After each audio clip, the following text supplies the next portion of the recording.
যুক্তরাষ্ট্র ইসরায়েল হামলায় এক মৃত্যুপুরীতে পরিণত হয়েছে ইরান। টানা ৯ দিনের এই সংঘাতে বেড়েই চলেছে মৃতের সংখ্যা।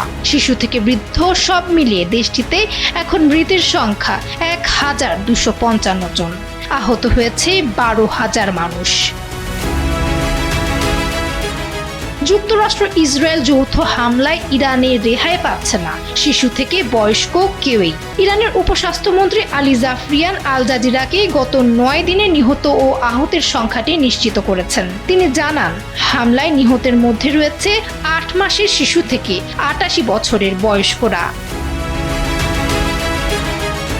ইরানের উপস্বাস্থ্যমন্ত্রী আরও জানান, যুক্তরাষ্ট্র ইসরায়েলি হামলায় নিহতদের মধ্যে ২০০ জন নারী রয়েছেন। মিলাপ প্রাথমিক বিদ্যালয়ে ১৬৮ জন শিশু নিহত হয়েছে। এছাড়া ৫৫ জন স্বাস্থ্যকর্মী আহত এবং ১১ জন নিহত হয়েছেন। ২৮ ফেব্রুয়ারি থেকে ইরানে নির্মম হামলা চালিয়ে যাচ্ছে যুক্তরাষ্ট্র ইসরায়েল। আর প্রতিনিয়তই এর শিকার হচ্ছে ইরানের নিরপরাধ সাধারণ জনগণ, যার প্রমাণ সংঘাতে ঝরে যাওয়া একে একে ১,২৫৫টি প্রাণ।